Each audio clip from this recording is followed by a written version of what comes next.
The title of this course is called Secrets of the Bible. And the way the Bible works is that pretty much we all grew up on the stories of the Bible. We heard the stories when we were 3 years old and 4 years old and 5 years old.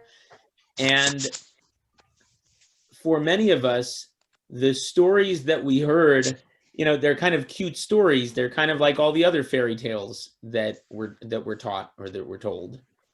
And hey, David, nice to see you. Good evening. And we kind of take it at face value as a 5-year-old. But then what happens as we grow older and we kind of just, for many of us, the stories that we knew as a child, they're still stuck in that child's level of understanding. And if we use our more critical, analytical type of thinking, then there are a lot of problems in these stories. So the purpose of this JLI course is to answer these questions, but in a specific way. There are many approaches to studying the Torah. They actually say that there are 70 approaches to study, to understanding each verse in the Torah, each letter in the Torah. We are going, in this course, we are going to focus on the Hasidic approach, and specifically the approach of the Rebbe. Now, I'm going to pull up on the screen over here. Let's see.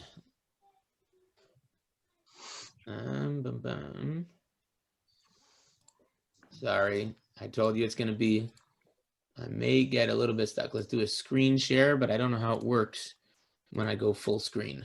So can you see this? Yeah. You can see the PowerPoint here.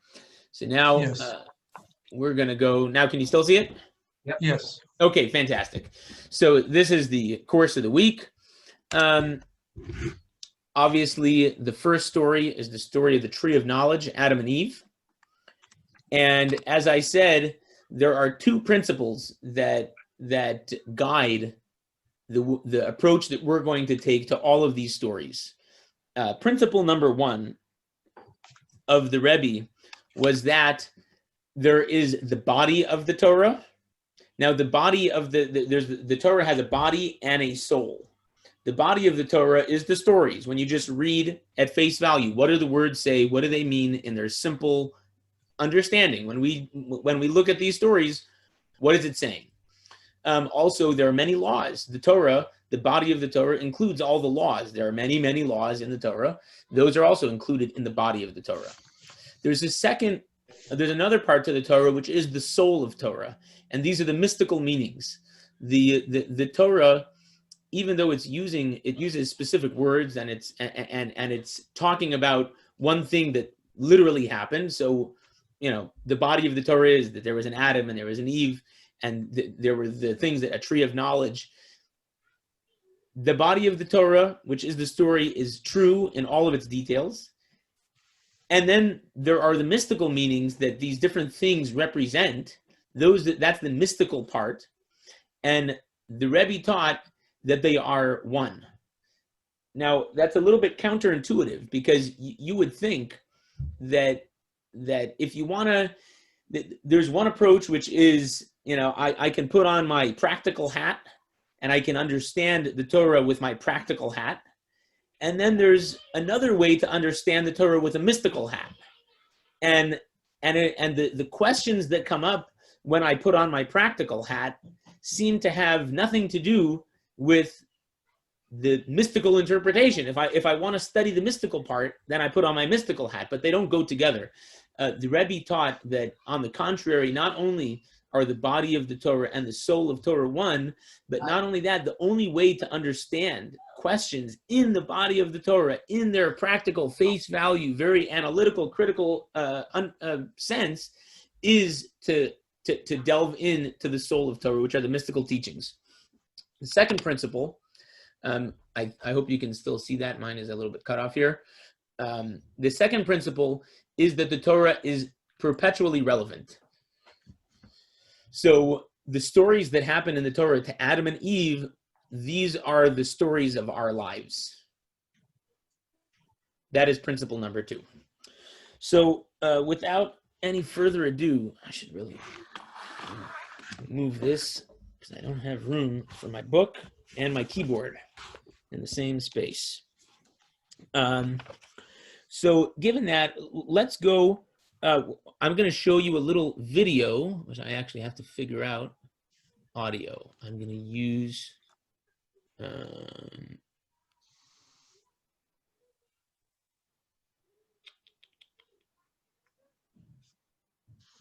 okay, we're going to try that. Shlomo, do you remember how to do the what is it you're trying to do? I'm going to show a video, and I want to use the sound of share computer sound. Yeah, share screen. Share screen. No, I'm already sharing screen. I want to share the sound from the computer itself. At any rate, if you would open up to page number 2, you're going to find the story of the Tree of Knowledge, and because it's a little bit long. The narrator is going to go through it, and we're going to listen to it as the video, but if you'd like, you can read along in these different passages. These are all straight out of the Torah. So without any further ado.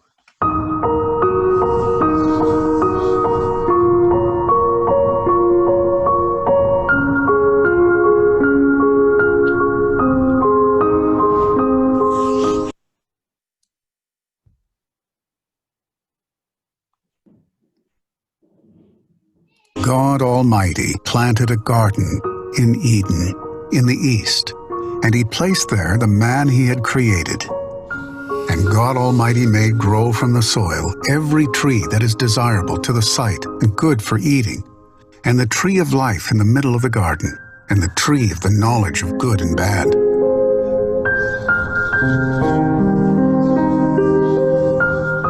God Almighty took the man, and he put him in the Garden of Eden to work it and to keep it.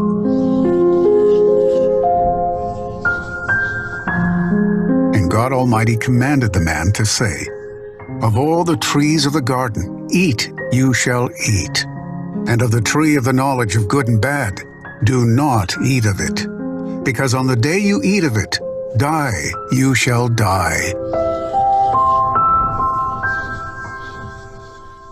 They were both naked, the man and his wife, and they were not ashamed.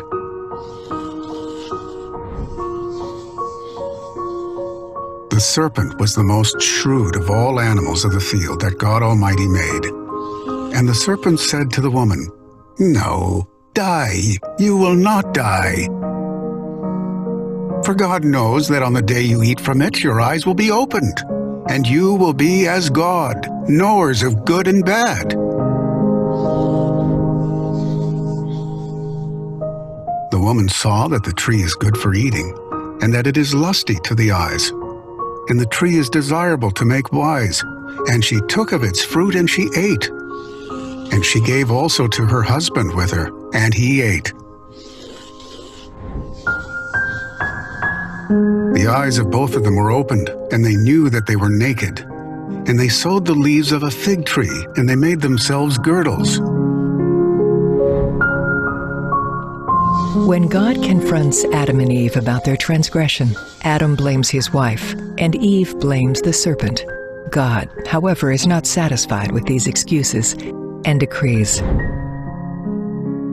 To the woman he said, "Multiply, I will multiply your pain and your pregnancy.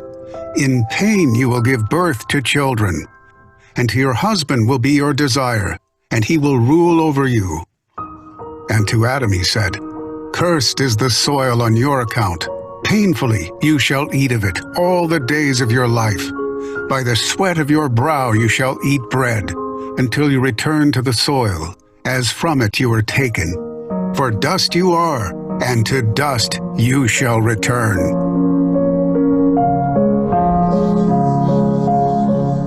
God Almighty made coats of skin for Adam and his wife, and he clothed them. And God Almighty said, "Here the human has become like one of us, to know good and bad. And now perhaps he will send forth his hand, and he will take also from the tree of life, and he will eat and live forever." And God Almighty sent him out from the Garden of Eden to work the soil wherefrom he was taken.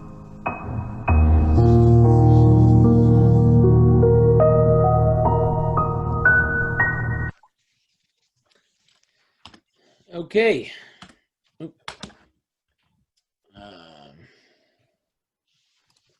So we'll go out, zoom out for a second. Hey, Christine, you made it. Nice to see you. Can you still hear me? Yes. Okay. Just quickly, anybody have any questions? Any questions on the story?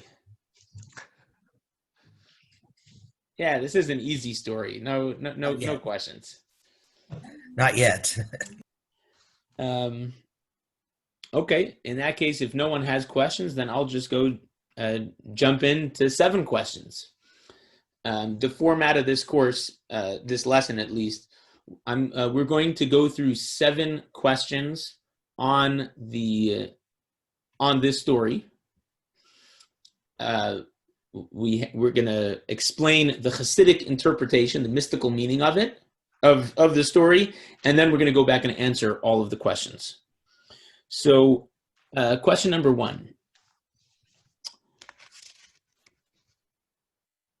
Basically, boils down into just by the way, if you'd like, all of the questions are on page 9 in your books. If you want to keep track of them, you can hold that page. We have texts between here and there, but all the questions are there on page number 9. So let's go. I'm going to go pull the screen up again. Okay. Oops. See, you learn how. Now you can see it, right? Yes. Okay. Question number 1. How does eating the fruit of a certain tree impart knowledge? So is this some kind of magical fruit? This is like the tree of knowledge. So by eating of it, you get knowledge. Is there such tree today? Like anybody know of a tree that would give you knowledge if you eat from it? Is that a fairy tale, or is it real? Was it a real fruit that gave knowledge? Question number 2. Why was the tree forbidden? Doesn't God want us to enjoy the gifts of life? Well, God made a garden. He put Adam in the garden, and there's a tree which looks delicious, and God says, don't eat from it. Why not? What was wrong with that? What was wrong with the tree? On that note, let's go look in our books, text number 2, which is on page 5. Nachmanides, the Ramban with an N at the end. Ramban has a commentary on the Torah, and he asks the following question. If the tree was so good to eat and so attractive as a source of wisdom, why did God withhold it from man? For God is good and beneficent and does not withhold goodness from those who live wholesomely. So that's question number 2. Why was it forbidden in the first place? And as for question number 3, not just in general, question number 2 is a general question that, what's wrong? There's a tree. Why did God create it? Why would it be forbidden? And question number 3 is specifically about the knowledge element of it, that this tree was a tree of knowledge, and God forbids man. Let's go over here to question number 3. Isn't knowledge a good thing? Why would it be a sin? Why would it be a sin or the result of a sin? So there's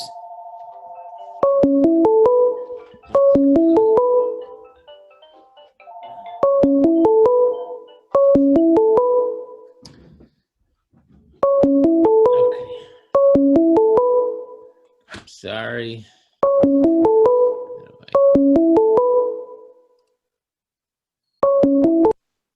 Okay. I'm sorry about that. Okay. Can you still hear me? Yes. Okay.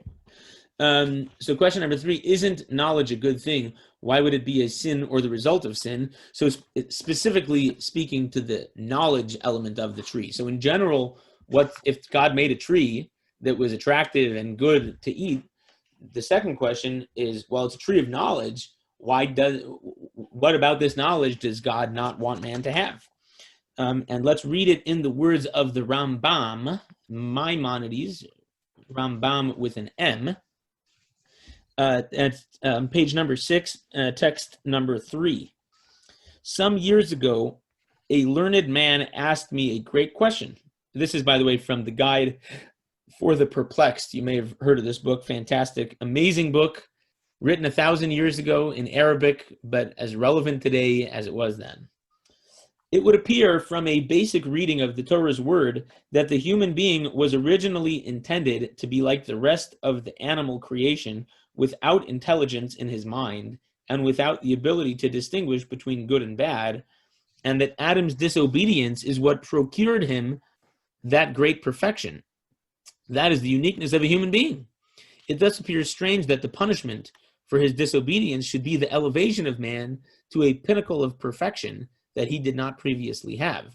This is like saying that a certain person was disobedient and extremely wicked, wherefore his nature was changed for the better, and he was placed as a star in the heavens. So, number 1, what's wrong with this knowledge? And number 2, by transgressing God's word, we're better off. Now we have knowledge. If we didn't eat from the tree, we would not have knowledge. Now that we ate from the tree that we were not supposed to eat from, we got a big bonus. We were rewarded with knowledge.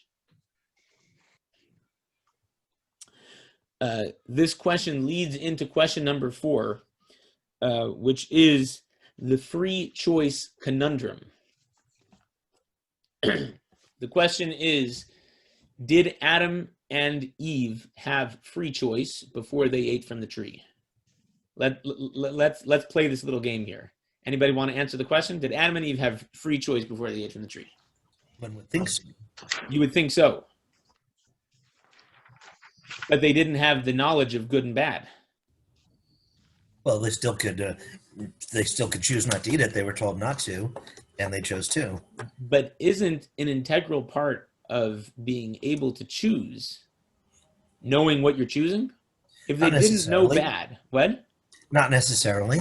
If your father tells you not to do something, even if you're an adult, or some trusted person tells you not to do something, you may not know why, but you still have the choice whether to listen to it or not. Serpent in this case was like the father. Yeah. The serpent, you said? Advice. Oh. For his direction. I can't hear. I'm sorry, Irv, I'm having a hard time hearing. I said they followed the serpent's direction. Much the same as like Scott said with the father. The serpent told them what to do and they did it. And maybe they were curious once he pointed that out. If we don't have all the information, we don't understand. In a more general sense, a lot of times we listen to what our rabbis tell us. We may not always understand why that is, but we listen and we do it. And that's free choice. We could choose not to. So I don't want to get hung up here because the questions are just a lead up to the answer, but let's look at it this way. I'm going to move this thing to the side again. How do they have free choice without the knowledge of good and bad? I mean, it's not a real choice. If you don't know the bad, then you're not really choosing.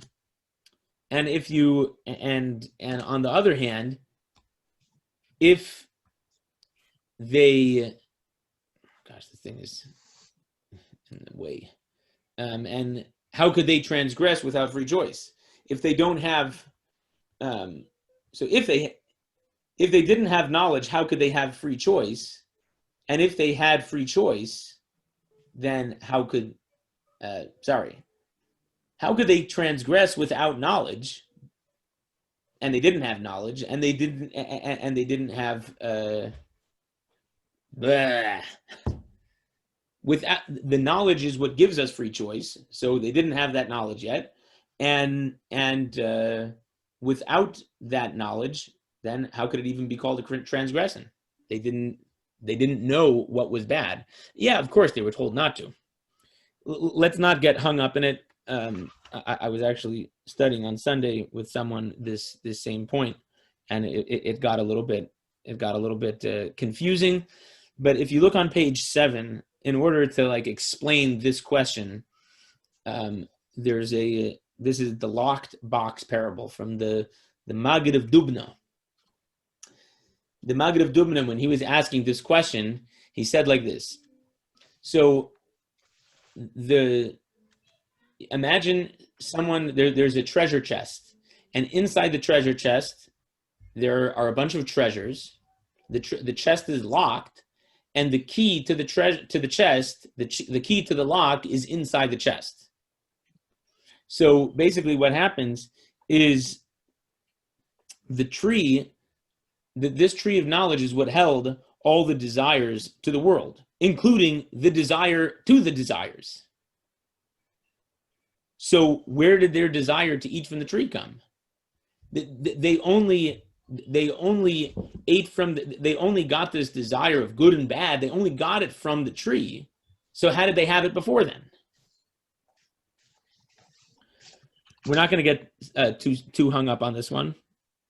If we get it, great. If not, think about it a little bit more. I probably need to think about it a little bit more too. And now we'll go to question number 5. Can I jump in real quick? Oh, sure. Go for it. Is it that they didn't have the knowledge, but the serpent did, and so they received that first glimpse of that there was something else to be understood because an external influence, aka the serpent, made that obvious to them. I wonder, is that, Irv, what you were saying also? Yeah, basically. Yeah, okay, good, because I didn't hear your microphone so well, and once I can't even see. Is that Jennifer who said that, or Sarah? Yeah, Jennifer. Jennifer. Good. That's a good question. That is part of the answer. We'll leave it at that. It is definitely part of the answer. Yes, the knowledge and that desire was coming from the serpent who was external. But now let's go to question number 5. The serpent's deception. Seemingly, the serpent was right. Okay, and I'm going to show you now on the screen the verses.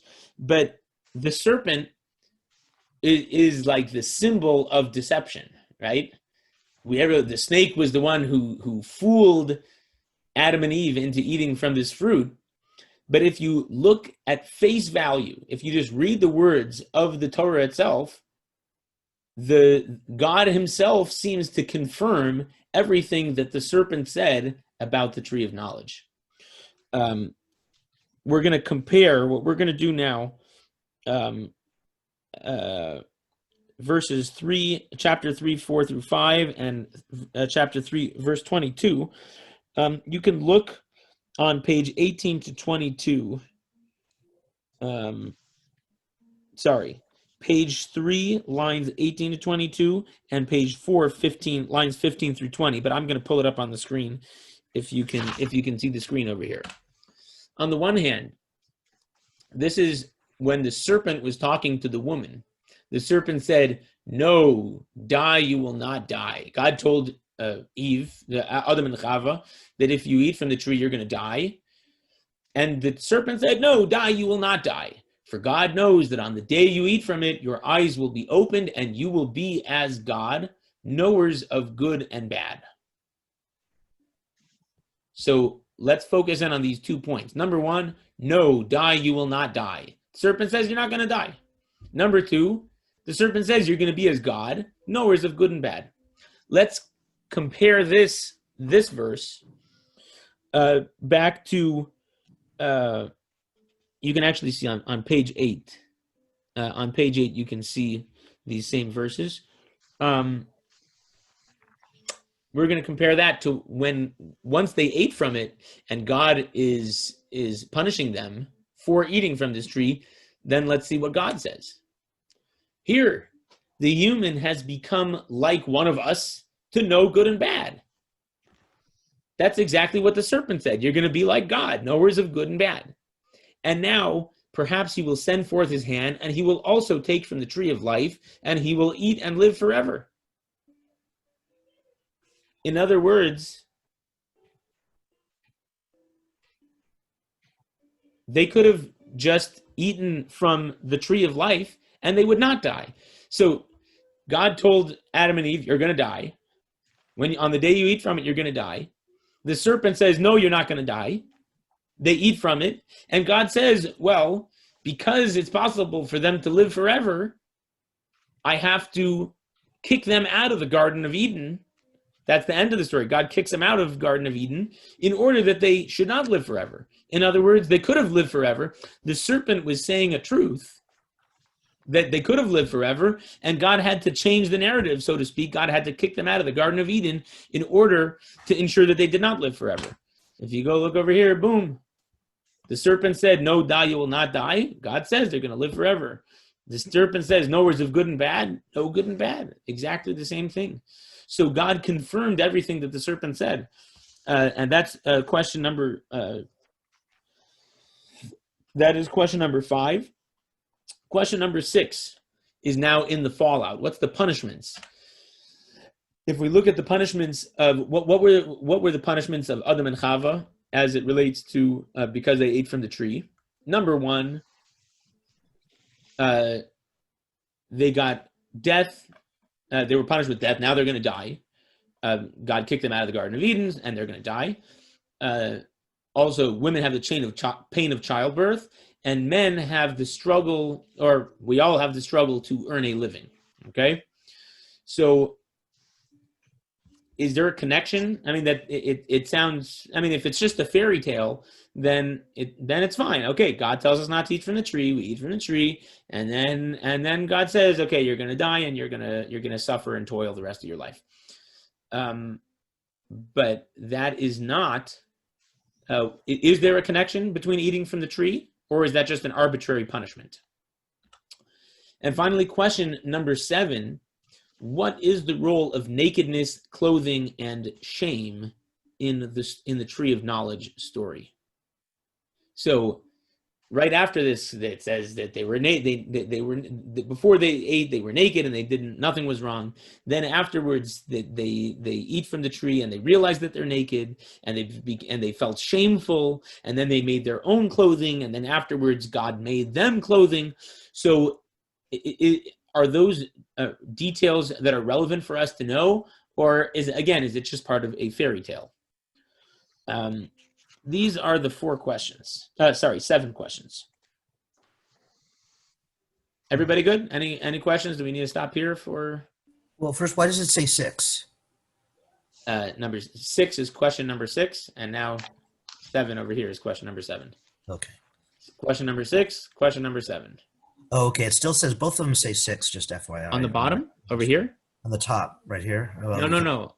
You see on the right-hand side, the bottom right-hand corner. Oh, okay. Yeah, that was blocked. I'm sorry. My other question, I don't know if you'll get to it, and so we don't have to, but is why, about visiting the sins of the fathers on the, in other words, why should every woman and every man pay for all eternity? Very good. Good question. And I think that that question will be answered as well. Okay. So far we've read through the story at face value. We've asked a bunch of face value questions. There are more questions, but this is a good start as far as questions that a thinking person might have on this story. Now, the answer lies in a key word. The word is das. The Hebrew word for the tree of knowledge, it's the Eitz Hadas Tov V'Ra, the tree of knowledge of good and bad. We know it as the tree of knowledge. Now, getting mystical, if you turn to page 10 in your books, you will see that little Kabbalah chart over there. The Kabbalah chart is the 10 faculties, okay? in the Chabad, we talk about it a lot because Chabad is actually an acronym for the first three of these faculties. Okay, the human is made up, there are 10, you might call them 10 conscious faculties that we as humans have.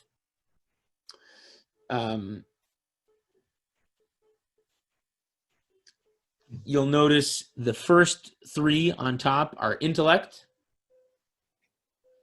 The second three are emotions. And the last four are behavioral. Now, we're not going to get into all of them. These are things that I've spent, these 10, I've spent probably hundreds, if not thousands of hours studying exactly what they mean and understanding how they relate to us. They're called, God created man in his image. Now, obviously, God is not a person. God doesn't have a physical image. Contrary to the comics that try to depict God, but God does not have a body. So what does it mean that man is created in God's image? It included in that is God has these 10, they're called the 10 Sephirot, the Kabbalistic Sephirot, the 10 emanations of God, and therefore humans are created in a way that we also have these 10 faculties. The first part is intellect, the second is emotion, and the third is behavioral. And there are more that are on the bottom and on top, and I was actually talking with Shlomo about this yesterday. But right now we're going to zoom in on dot. Why dot? Knowledge. Because if we look at face value, the Torah says that this was the tree of knowledge. You know, really, I should have stopped share over there. This is the tree of knowledge. So what about this? What does knowledge mean? So now if we go into our Kabbalah chart and we say, oh, well, there's a tree of knowledge. I read tree of knowledge in the Bible. And now I have my Kabbalah chart. It says that knowledge, da'at. So maybe if I understand the Kabbalistic meaning of da'at, then it will give me more of an understanding of what the tree of knowledge was actually about. Quickly, in order to, we say intellect, okay? Da'at is the third level of intellect. The first one is Chachma. I'm going to pull it up. Oh, whoops.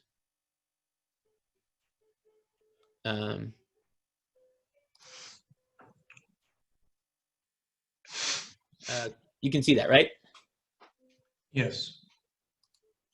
Oh, whoops, that was the wrong one. Or no, now can you see it? No. You see the big one? You see that? I see a little thing with a snake and you're... No, I did the wrong one. We see your PowerPoint. No, because I have two. It's a weird thing. Okay, here we go. This is the one. Now you see it. Correct? Everybody sees it now? Yes. Okay. So the first, in intellect, there are three stages. Stage number one is Chachma. Chachma, they translate it as wisdom. I don't really like I don't like the word wisdom. But Chachma is the ability to conceive a new idea. The way that intellect works is happens in three stages. Stage number one is that you get an idea. That can happen in a number of ways. Sometimes you have a problem that you're trying to solve, and then the idea will come to you, the answer will come to you, you see the answer. Sometimes you'll be reading something that is hard to understand, and you'll be reading it over and over again, and then boom, oh, I got it. And then sometimes you'll just be, singing in the shower, and an idea just pops into your head. Oh, wow, that's an amazing idea. Those are all examples of Chachma. It's that ability to conceive a new idea or to understand a new idea. The second stage of intellect is Bina, understanding. And that's when you start analyzing and understanding the ideas. That's called fleshing the ideas out. Once you have an idea, it happens all the time. I'm like an idea guy. I every time I get an idea, I blurt it out. And you're supposed to, they say you're supposed to write ideas down and get them out. And that like teaches your inner self to be more creative and continue giving you ideas. If you don't do anything and you don't share them or at least write them down, then that inner creativity will stop giving you ideas. So I get these ideas and I tell Netanya, wow, I just got a new idea. And then she'll tell me all the problems with the idea.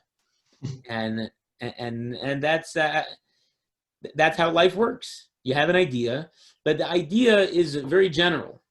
And the second stage of intellect is that you have to go back to that idea and work through all the details, flesh it out, and how exactly is each part going to work. And that is called Bina. When you have an intricate understanding of the details, you've fleshed out the details, that is the second stage called Bina. Now, once you had the idea already, now you understand all the ideas, what could be missing in your intellect? You seemingly have it all. That's where da'at comes in. Das, is the ability to relate to ideas and apply them to ourselves. Okay? Da'at, if you look back on that chart, you'll see, where is it? That chart, again on page 10, you'll see that you have Chachma and Bina up on the top, and then Das is kind of like in between the next stage of emotions, and Das is really the bridge between intellect and emotion. And this is the way that I like to explain it. You have many times some people who are very knowledgeable, they know everything. So let's take, for example, a doctor. I was actually a doctor who knows everything about, you might even have a lung doctor. And this lung doctor might also be a smoker. So this is someone who knows everything. They know all the science, they know all the data about the effects of smoking. And all that information doesn't stop them from smoking. However, when they hear that a close relative died or was diagnosed with lung cancer, that shakes them up, and then, oh my gosh, now I really got to change. What happened? The person had all the information before. They knew the idea. They had all the details of it. They knew it better than most people. But for some reason, though that information did not,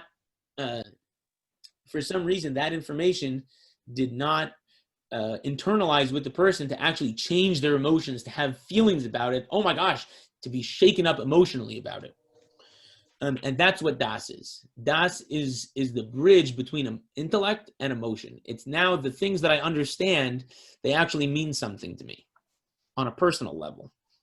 On that note, let's go to page 11 in the student, page 11, text number 4. This is from a storybook.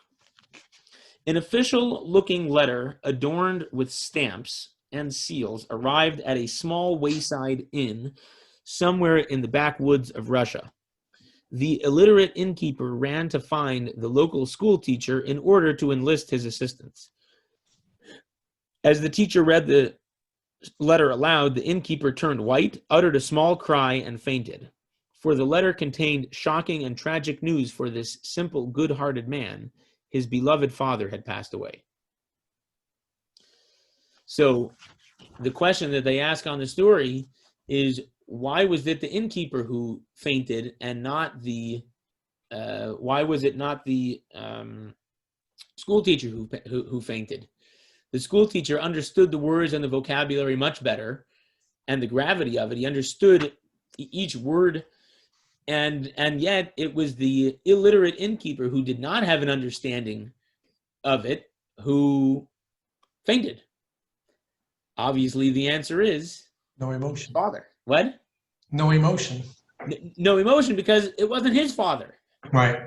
So the school teacher had the chachma and he had the bina. He was able to understand all the ideas even better than that simple guy.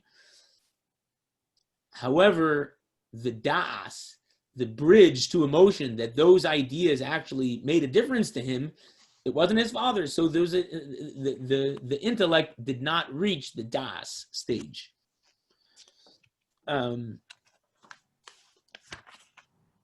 Okay, let's talk about, on page 12, we have a question for discussion. The question goes like this. Everybody see it? Page 12. Does our faculty of Das help us or hinder us in making important life decisions? And we're going to give 3 examples over here. Number 1, who can better diagnose and treat an illness? An objective professional or a doctor who is a close friend and deeply cares about the patient? Please feel free to chime in.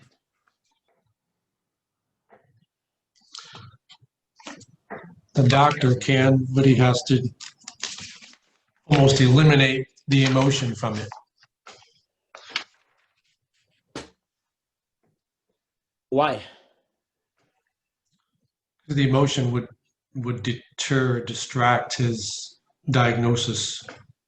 So you're saying that an objective professional will do better than a doctor who cares about the patient. It's like a friend doctor. Everybody agree? Anybody disagree? I would say it's depends on who the doctor is. Some people can cut through the emotion and still stay focused. I'd say having a motivation, if it was your son or daughter, having the motivation to save them is not necessarily going to be a negative unless it clouds your brain so much that you can't think. But if you can stay cool under pressure, then having that additional motivation, is probably good, as opposed to a doctor who's already thinking about what he's going to do after the surgery. He's getting hungry and he's got some things he's got to do after the surgery, and he's already thinking about that. So I would almost see that it could go both ways depending on the individual. Anybody else? Irv, you're muted over there. If you're trying to talk, you're unmuted. It depends on the individual and how emotional that individual is. Okay. I would go with what David said originally. That would be my first reaction. Mm-hmm. Okay. Scenario number 2. Who will do a better job at running a business? A hired genius with a PhD in business administration, or a family member who is personally and emotionally invested in the family business?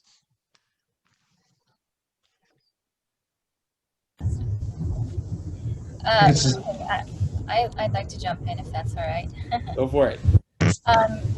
I would say that if you're a higher professional, your motivation is to complete the task. If you're connected because it's your family business, your desire is not just to complete the task, but to complete it.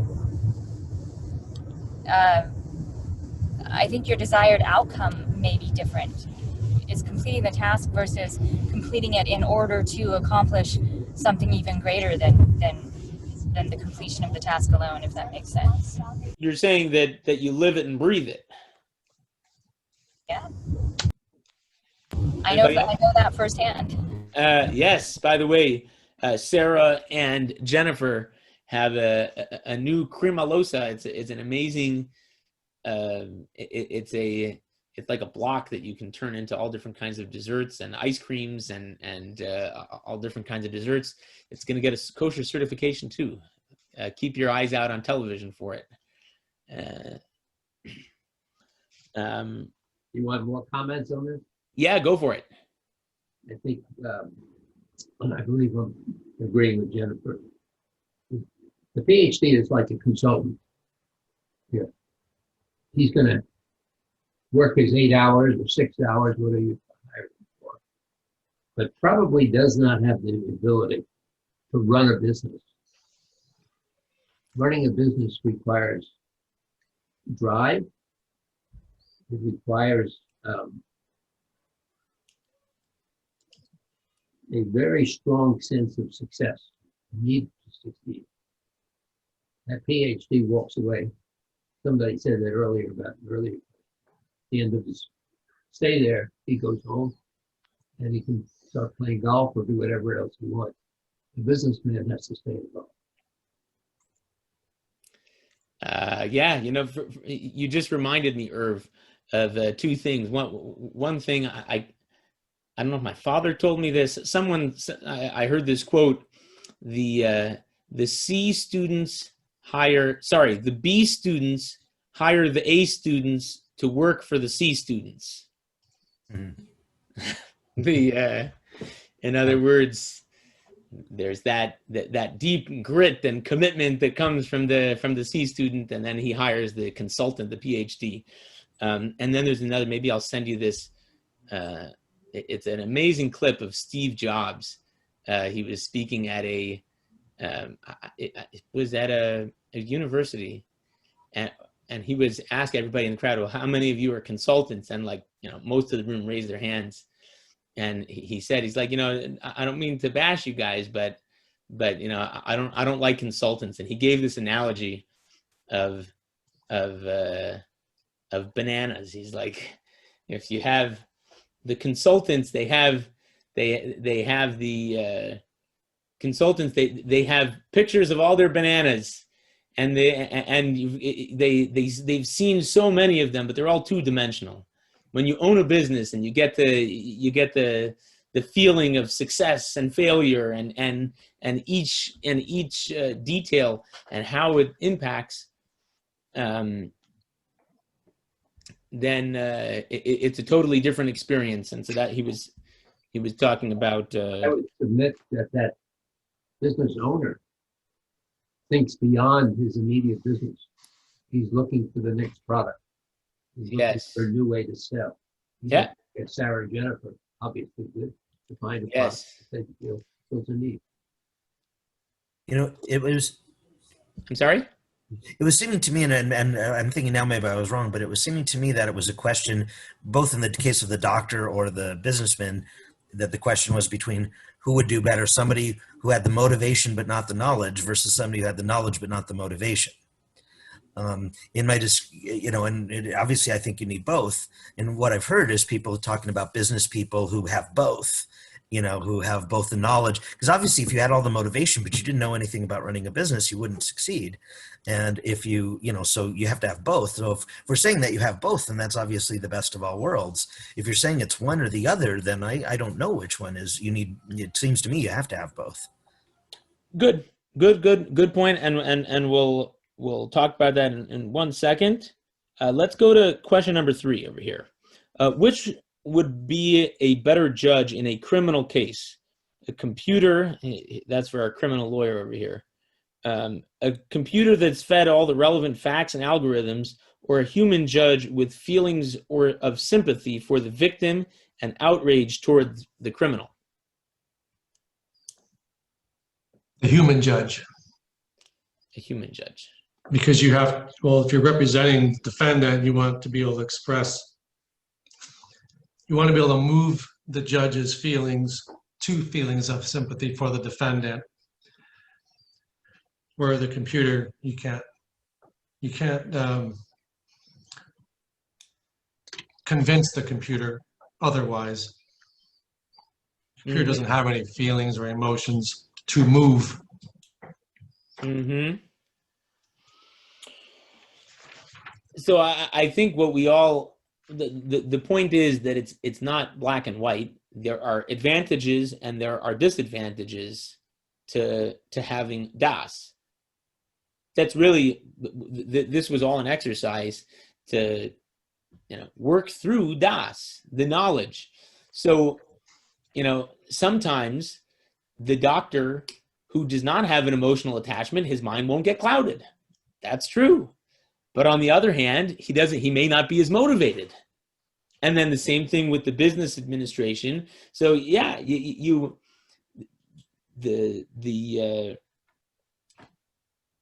one with the PhD, he's not as motivated, but yeah, sometimes you need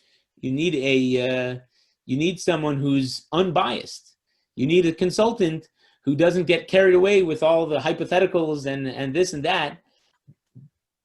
But on the other hand, the consultant is still just a consultant. He's a 9 to 5. He's gonna come and he's gonna go.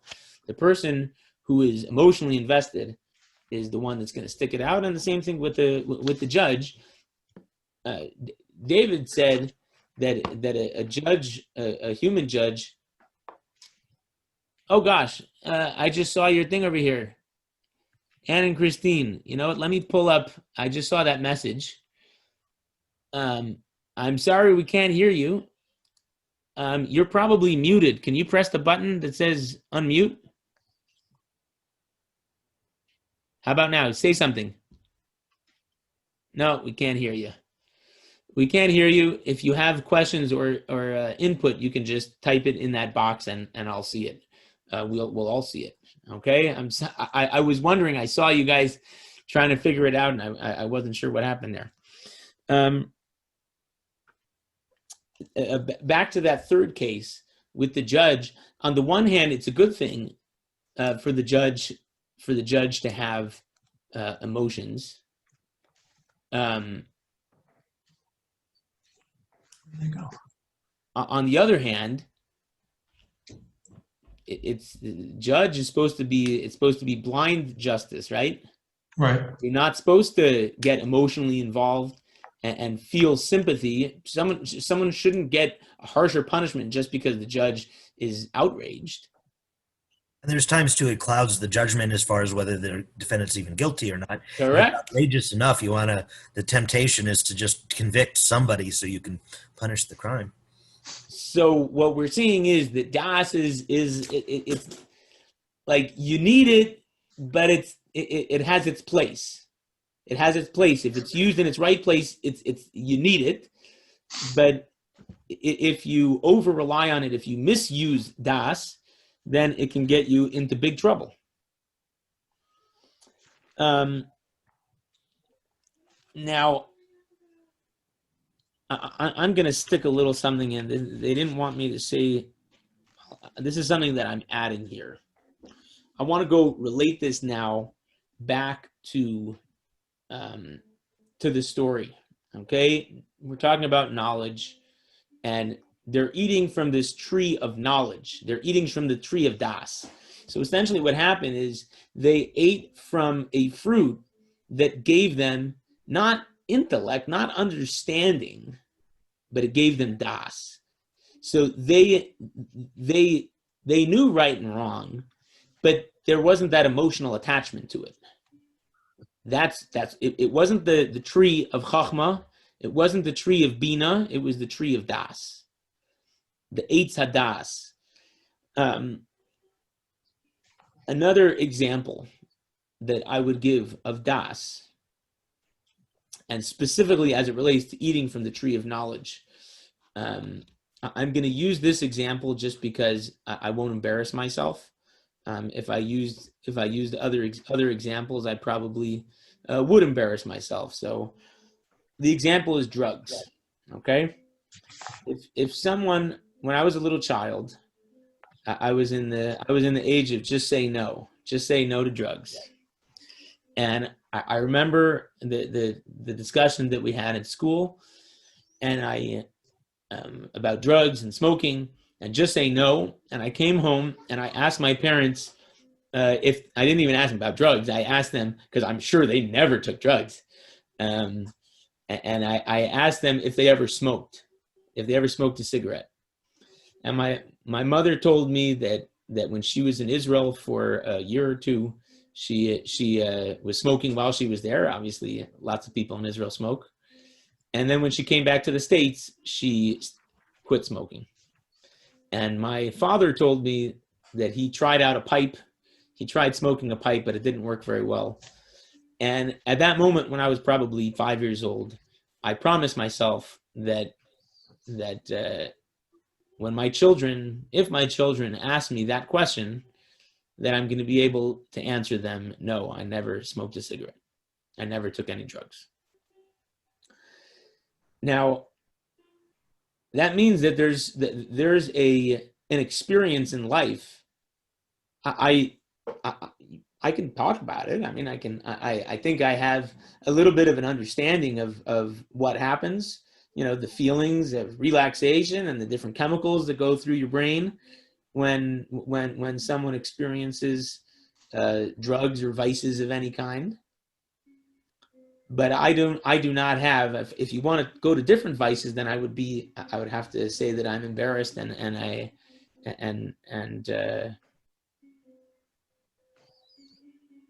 but when it comes to drugs, I don't have das. I don't have knowledge of what those experiences are. And so what happened with this tree is that God is saying to Adam and Eve, there's knowledge out there. Now, for me, the knowledge, the tree of knowledge is okay. There's the knowledge of drugs, but there's knowledge of there's lots of stuff out there. And as an innocent child, I don't have das of those things. I know that they're out there. They're theoretically out there, but I never tried them. I don't really know what they are. And God said to Adam, I don't want you to try that tree of knowledge. I don't want you to have this knowledge. It's not for you.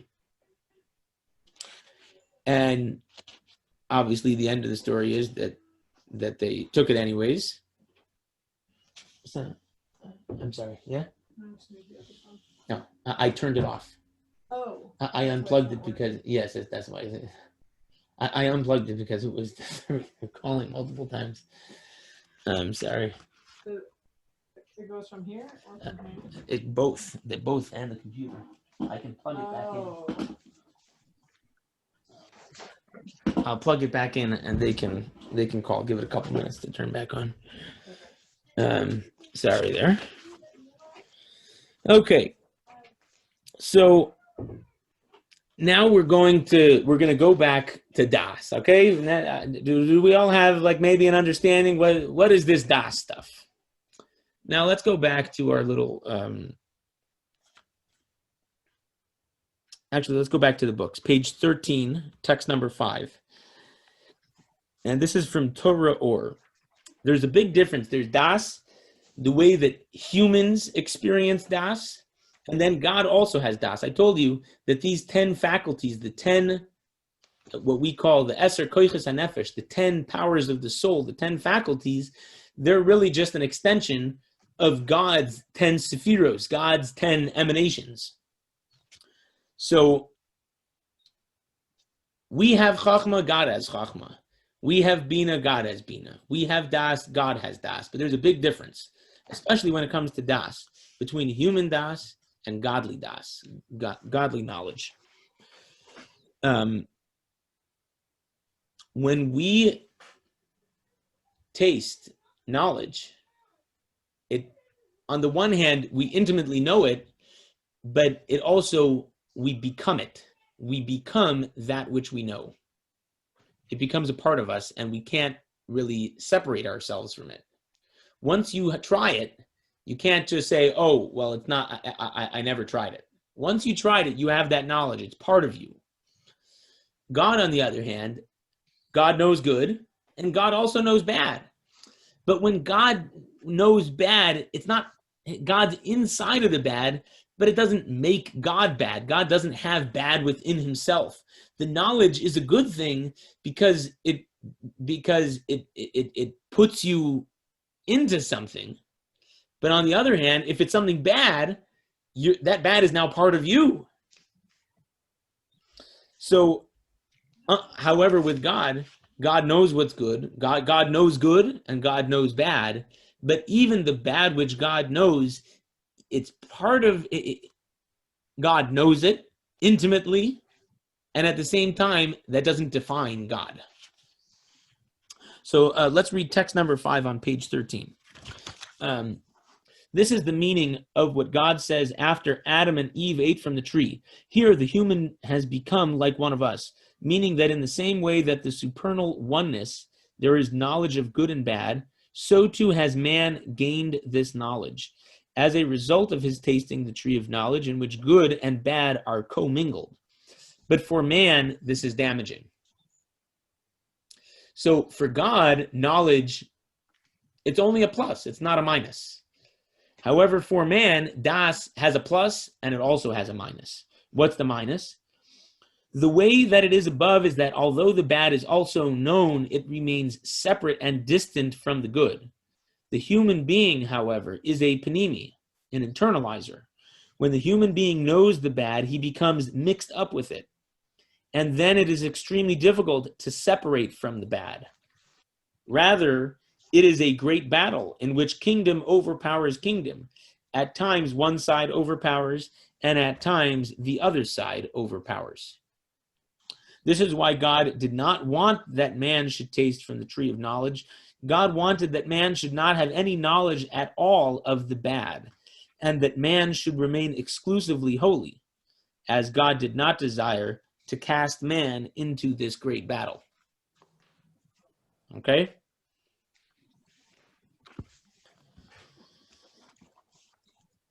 Any questions? Are we all? Why didn't God want that? I mean, I understand to me the drug analogy, and it was very, very powerful. I mean, I finally understood everything you're saying when you gave that analogy. You don't really know what drugs are about to, till you try them, but is that knowledge worth it? So you see the good and the bad in it very, very clearly. But it also seems to me like this is part of a fundamental thing with Adam and Eve.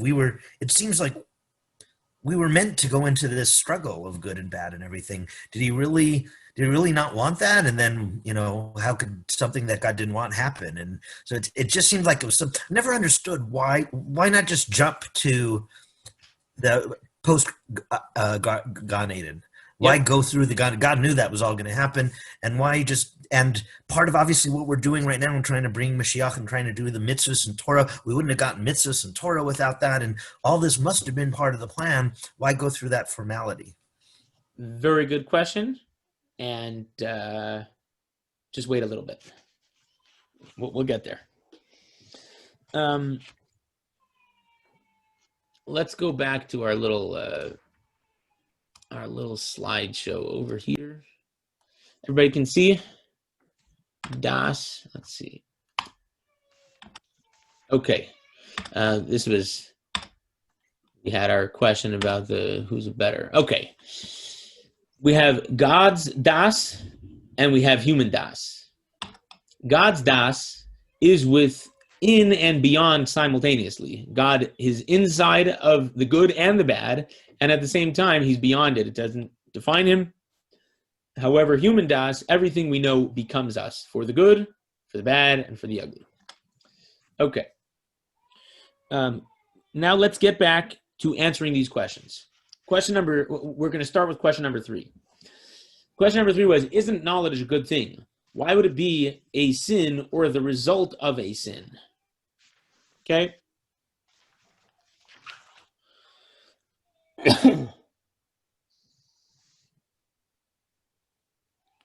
And then question number 4, did Adam and Eve have free choice before they ate from the tree?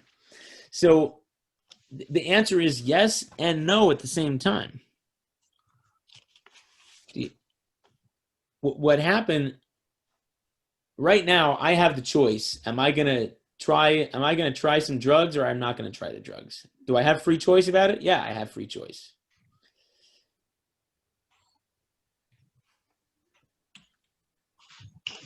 Isn't knowledge a good thing? Why would it be a sin? So, like Shlomo said, yeah, there's the knowledge, but is the knowledge worth it? Yes, there is knowledge out there. I am naive. As it relates to this part of life, this thing that's out there in the world, I, as a person, am naive. Why would it be a sin or the result of a sin? Well, the knowledge, das, is something when you know something and it becomes a part of you, there is knowing things that are bad. And that knowledge is not worth it. So the answer to the question, isn't knowledge a good thing? Not always. Knowledge of bad, knowledge of good and bad, is not always a good thing. It's not always a good thing. Did Adam and Eve have free choice before they ate from the tree? Well, they kind of did. I have the choice right now whether to try it out or to not try it out, but you can't say that my choice is really the same when there's actually a family who we're dealing with now. Unbelievable. They're proud of the fact their child was taken away from them, and they were able to get back and build their family together. That's an unbelievable thing. I don't really, my choice is an easy choice. These are people who went through the dumps. These are people who have a knowledge of something that is very, very powerful. And when they make the choice to not go there, that's a real choice. Okay? Could you call it consent versus informed consent? I don't know. That seems a little. Those words seem a little bit too sterile for me right now. I think it's not just consent. It's like it's your whole guts, your whole life.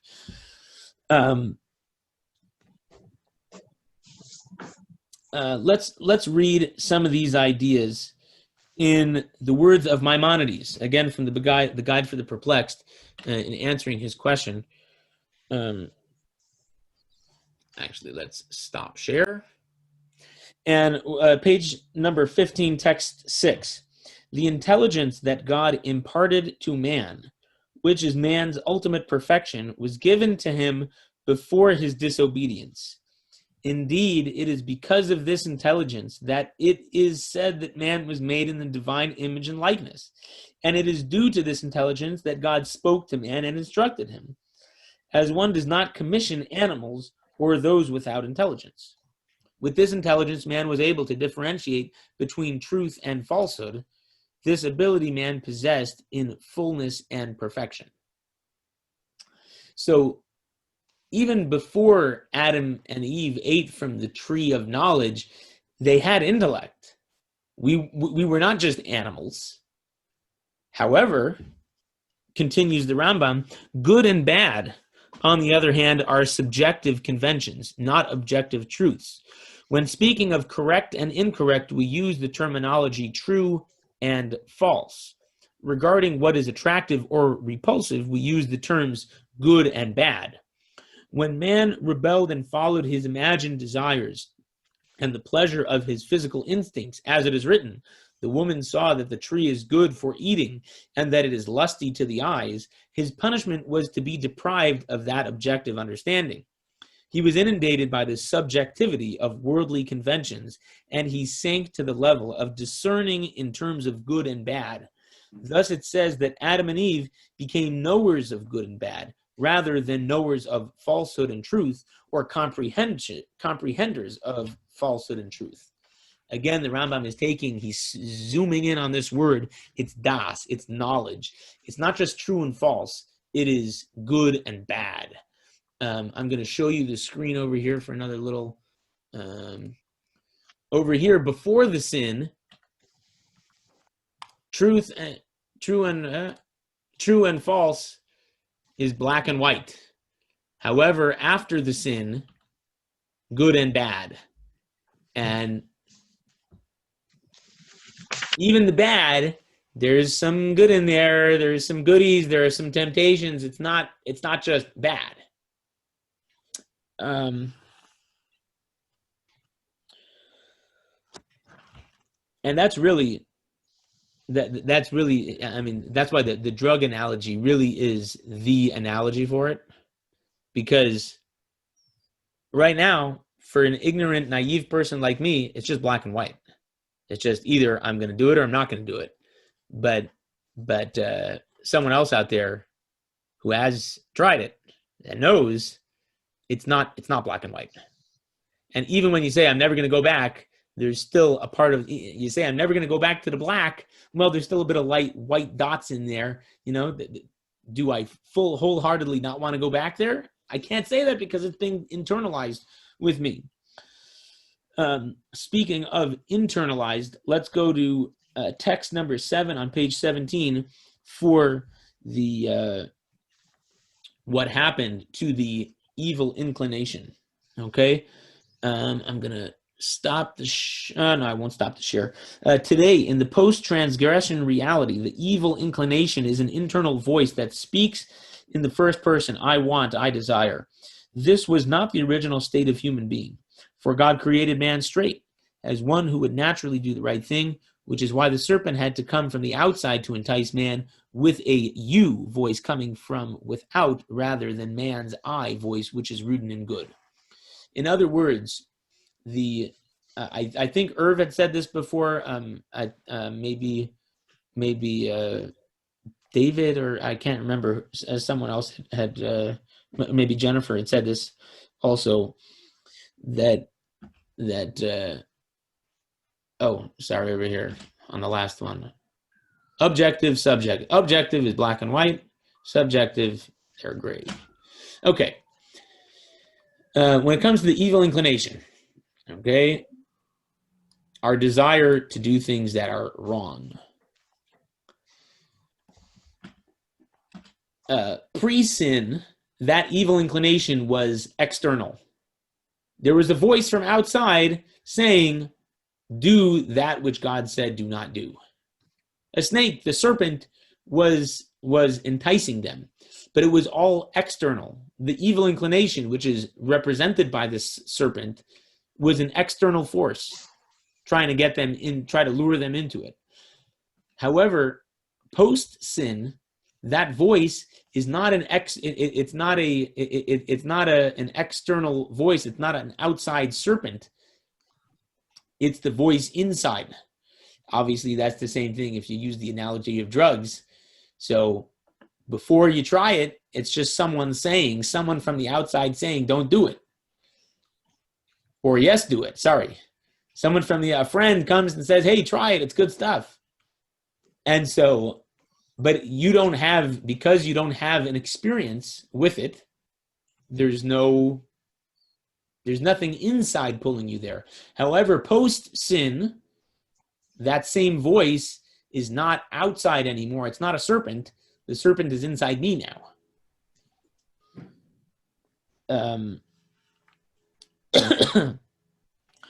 So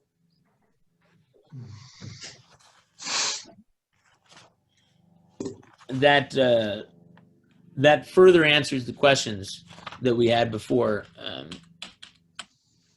Isn't knowledge a good thing? Why would it be a sin and a result of sin? And did they have free choice? Yeah, it's free choice. It's a different kind of free choice. There's the free choice when the evil inclination is external, and then there's it's a totally different voice when it's coming from inside. Okay, moving right along. Now we're going to address question number 5. Question number 5 was, everything the serpent said was true. So where is the deception? The serpent told Chava that no, you'll not die, and also said you'll be like God, and that was true. So what was so deceptive about that? God confirmed both points that the serpent made. And so the answer is that this deception was a very subtle deception. Very, very subtle. And he was so deceiving that he was able to deceive, not saying anything that was untrue. He said, try this stuff.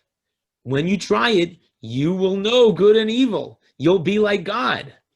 If you don't try it, you're going to be naive. And he was right. And not only that, he said, yeah, you'll live forever. Yeah, they would be able to live forever unless God would have kicked them out. What was so deceiving about it is not anything that he said. The serpent did not say anything that was not true.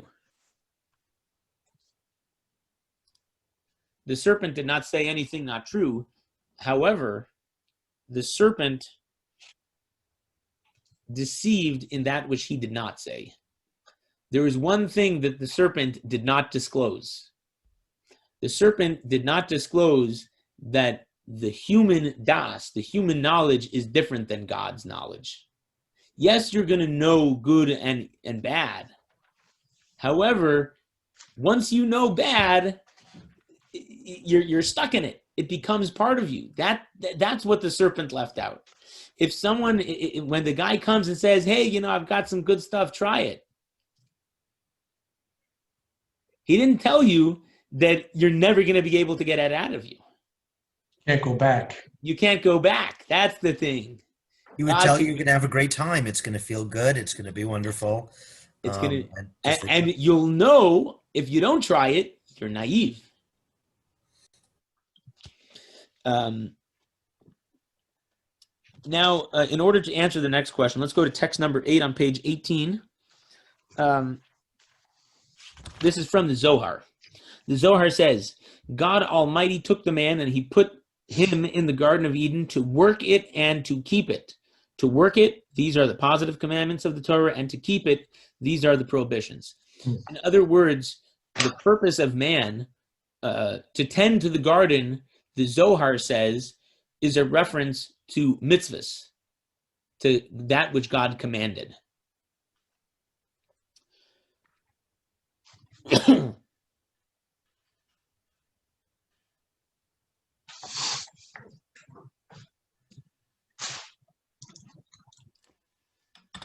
Whoops.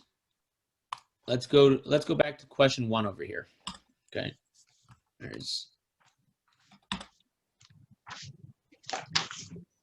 Oh, whoops. Sorry. It doesn't have question 1.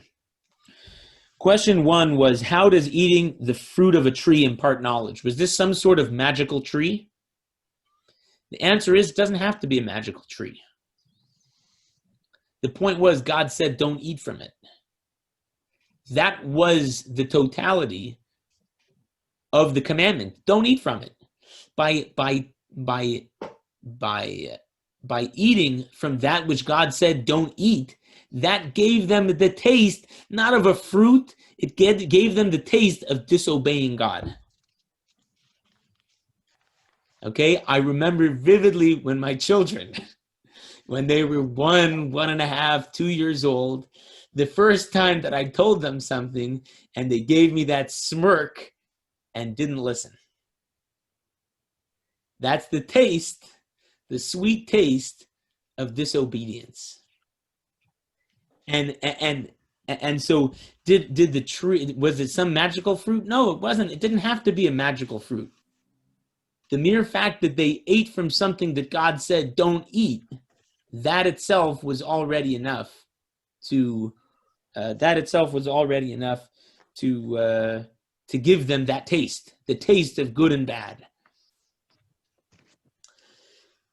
Okay, that answered most of the questions.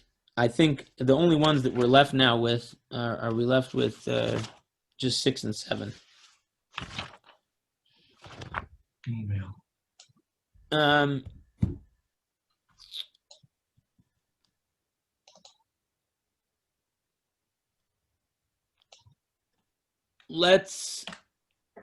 Which path would you choose? Okay. Sheltered utopia or a struggle with temptations? Let's say you have children and you have a choice for how your children are going to grow up. One option A, is you can raise your child in a sheltered utopia. They know what's good, they know what's bad. They never experience bad, but they know everything, and their life is sheltered. They never experienced the bad things that are out there. Or option B, you allow your child to go out and try everything for themselves, and you know that when you go out and try everything, so you'll be exposed to the elements of the world that are not so wholesome and wonderful, and you're going to struggle. But on the other hand, you come out much more real. That lifelong struggle is what makes people real. So we're going to take a second over here. Which one would you choose for your children? Isn't Mashiach A? The reason I ask that is because, in the world we live in now, B seems like a more realistic way to go because that's the way the world is. And if you shelter them in a utopia, if they ever escape from the utopia, they'll be ill prepared. But if we actually live in a Garden of Eden, or if we actually live in Mashiach times, then A sounds a lot more tempting to me. Anybody else?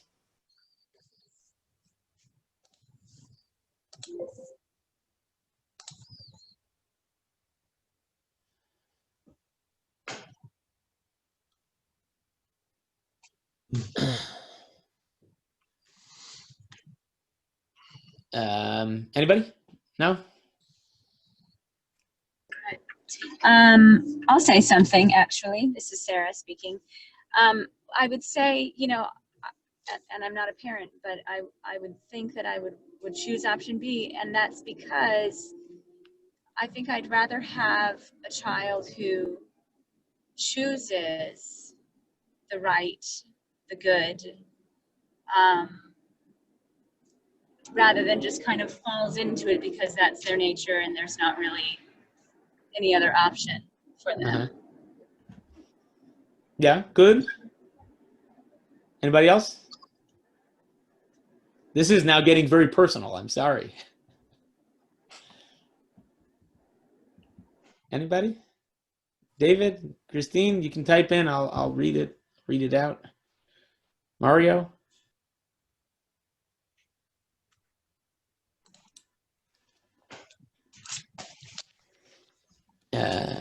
Christine and Mom and Anne say a blend. They want both. I want the best of both worlds. I'll tell you this. I would ask for those who are considering sharing all the goodies with their children. Would you really offer your kids drugs? You want to try. You want to be a real person.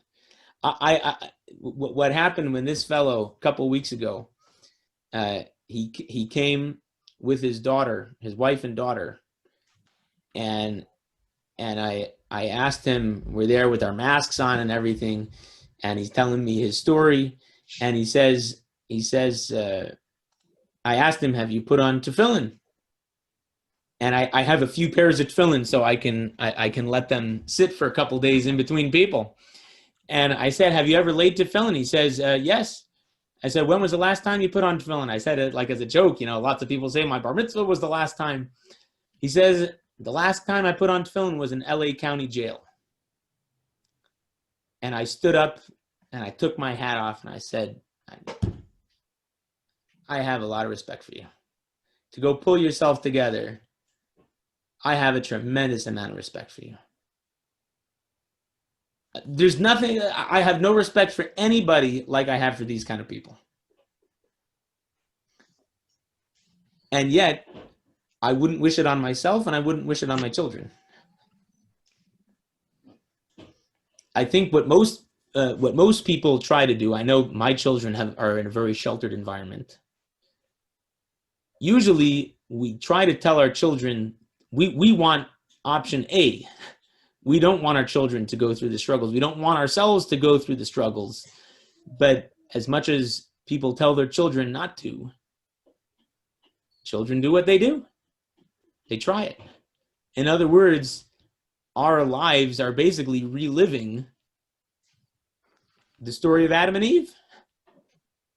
We are the story of Adam and Eve.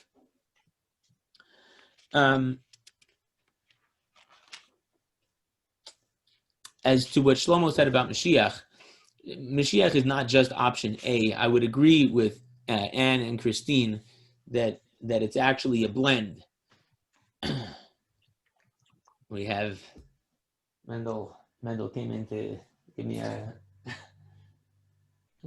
okay. Mashiach is the blender.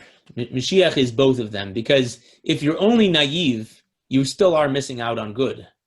But imagine someone who tasted that which is bad and is a real person because of it, but they've won the battle to the point that they're never going to go back. They say in Alcoholics Anonymous that you never say that I'm recovered.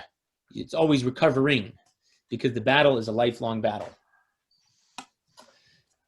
Mashiach is the time when we'll say, I'm recovered. We will have recovered from it. And that might answer the question, why would it be, did God really make a mistake? Well, even though that's not what God didn't, the plan A, God couldn't tell us, oh, I want you to have a life full of fighting yourself. But on the other hand, God really does want us to have it. So he set up the world in a way. He told Adam and Eve, don't eat from the tree. They ate from it anyways. And even though they ate from it, and then they have a whole life of struggling, and even though they have a life of struggling, at the end, then we win the fight. That's the Mashiach, that we end up winning the fight. And then, like Anna Christine said, we have the advantage of both. Now we're going to go back. Let's go into text number 9 on page 19. We're going to get a little bit more into, let me pull this up again. Okay. Text number 9, page 19. Know that after Adam sinned and ate from the tree of knowledge of good and bad, both his soul and his body became integrated with both good and bad. This is the significance of that which is written, because on the day that you eat from it, you will die. Both the death of the soul and the death of the body. And when he sinned with the tree of knowledge of good and bad, man caused this intermixing in all the worlds, so that there is nothing that does not include within itself both good and bad. So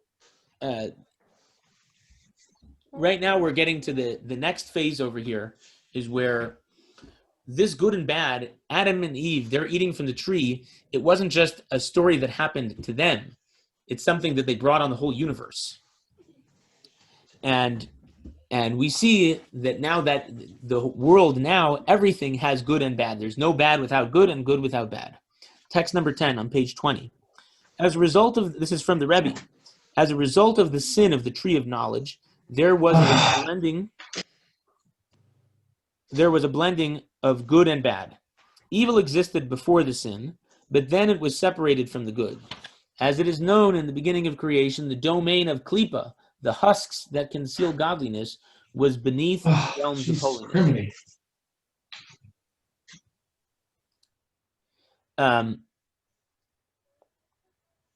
But through the sin of the tree of knowledge, the entire world became a mixture of good and bad. The bad is mixed into the good, and the good is mixed into the bad, to the extent that there is no good without some bad in it, and no bad without some good in it.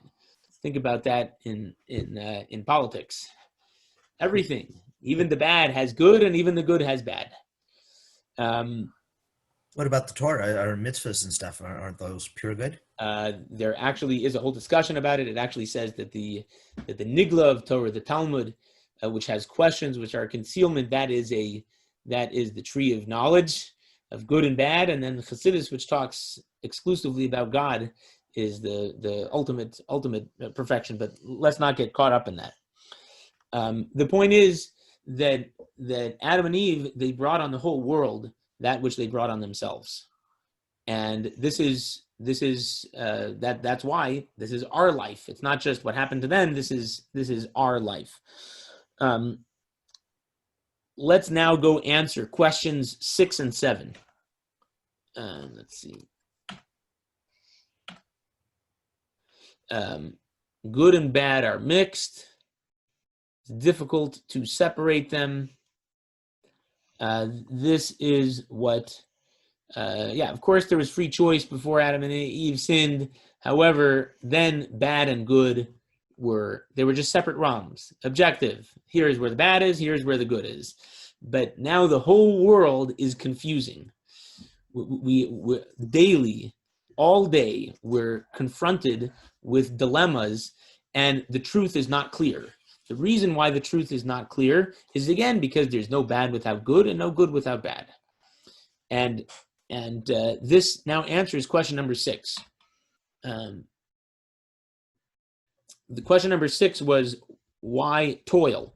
What's the significance of dying, pain, and toil that resulted from Adam and Chava's partaking in the tree of knowledge? That was question number 6. The answer is because before there was a clear separation between good and bad, and after there is toil. What is the purpose of the toil? The purpose of the world after the post-sin is to separate the good and the bad, to go find that which is good and that which is bad and separate them. And that is the toil. If you think about it, God said, okay, now you're going to have to toil to work the earth. What is the toil of working the earth? The earth is, you have weeding, you're trying to plant a beautiful tree or vegetables, and then you have these bad things that come and try to take them over. Or you have a soil that has this pH and it has not too much of this bad stuff, and you need to take it out and put it in. The toil of the world is to separate the bad and good, because that's what happened when Adam and Chava ate from the tree. They brought the das, they brought that good and bad inside themselves and inside the entire world. And now since then, we've been working to separate them again. That's what the toil is about. As far as death, the purpose of death, well, God is forever. That's pretty obvious. God always was and God always will be. And everything that's good is God. It's good. God is good. And that's why before the sin, Adam and Chava were meant to live forever. Because good, someone who is only good, can live forever. However, once they brought that bad inside of themselves, the bad that used to be in the snake, the serpent that was outside of themselves, they brought that inside themselves. That is when they brought bad into themselves, and bad cannot live forever. And that's why they had to die. That's why the punishment was dying. God said, I'm doing you a favor. I'm kicking you out of the Garden of Eden in order that you should not live forever, because if you live forever, really it's the bad, together with the good that's living forever, it's also going to be the bad that's living forever. What about the clothing and shame? Before the sin, holiness was obvious in all areas of life. Okay, it even says in the Kabbalah books, it says that specifically with the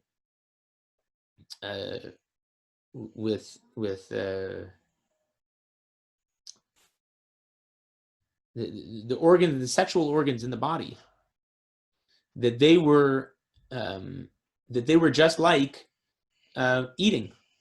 Adam and Chava were walking around without clothes. They felt no shame, and they were doing what males and females do, and there was no shame in that. It was just like eating.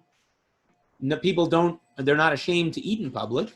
And on the contrary, God told them the one thing, or the first thing that God commanded them, is to be fruitful and multiply. They were fulfilling a commandment of God. However, and so in other words, obvious holiness in all areas of life. Everything was God. However, once they ate from the tree, I'm sorry, Mendel, can you? Getting a little bit heavy. Once they ate from the tree, they brought ambiguity to their lives. Good and bad is not clear anymore, and even that which God said. God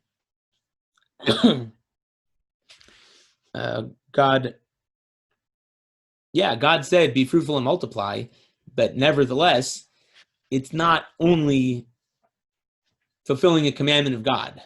There are some things that are, it's gray now. And because it's gray, that's why we needed to create these boundaries. And that's what clothing creates. It creates that boundary.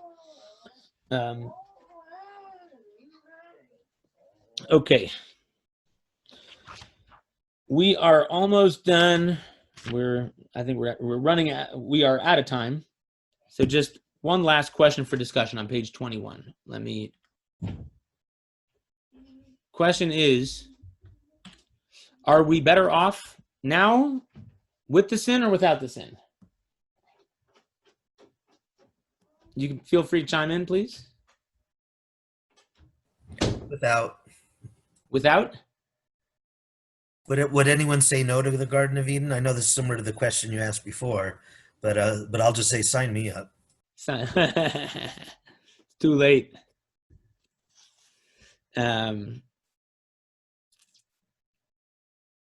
So here are a couple little thoughts. I'll just go through this quick so we can wrap up. So number one is, here are some lessons that we can take from the post. Obviously, as Shlomo said, who could say no to the Garden of Eden? If you were to ask, if I have a choice between living a perfect life or an imperfect life, I'll choose perfect. However, at the same time, it shouldn't eat us up that we're in this world that's a struggle.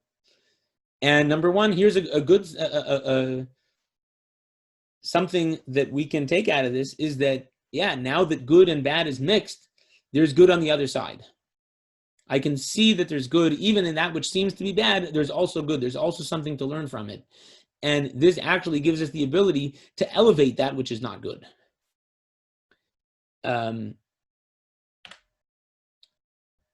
Number two, don't be disillusioned by failings.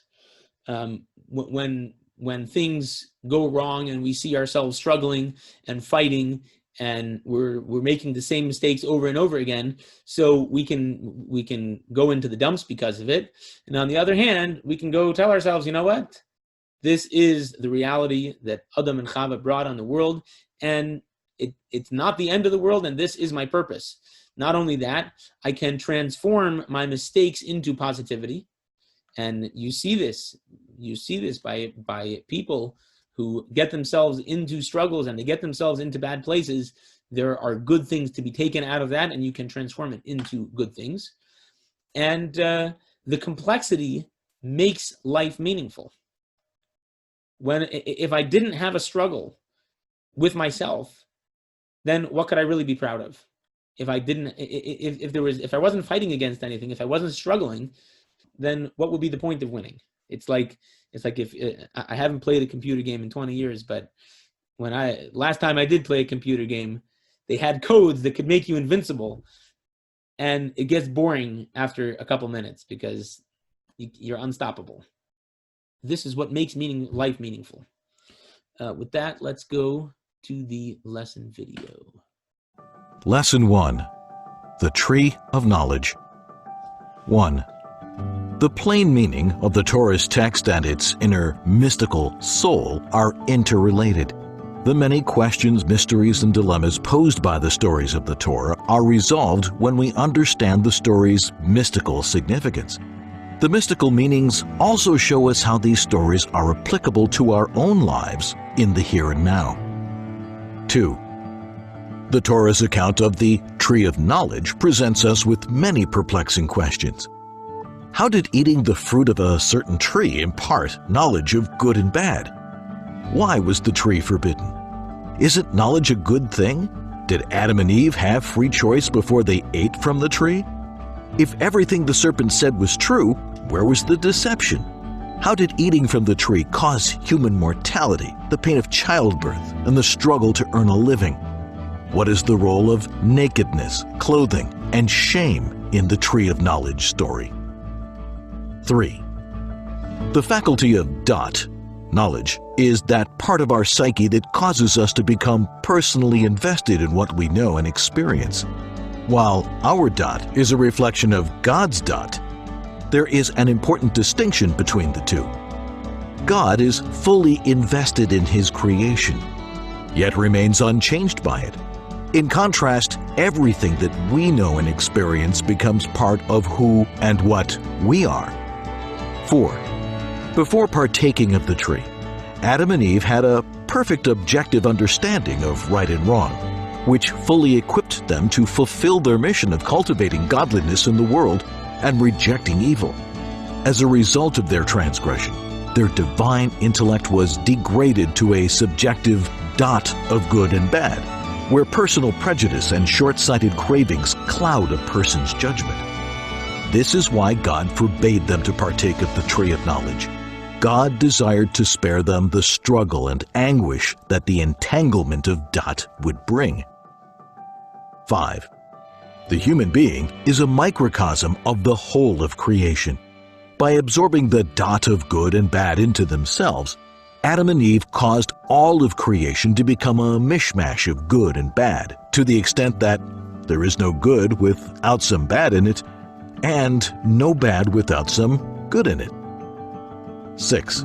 The story of the Tree of Knowledge teaches us to appreciate the positive elements that exist in the other with whom we disagree, and in the paradigms that we reject. It encourages us to embrace the messiness of life as an opportunity for deeper and more meaningful engagement.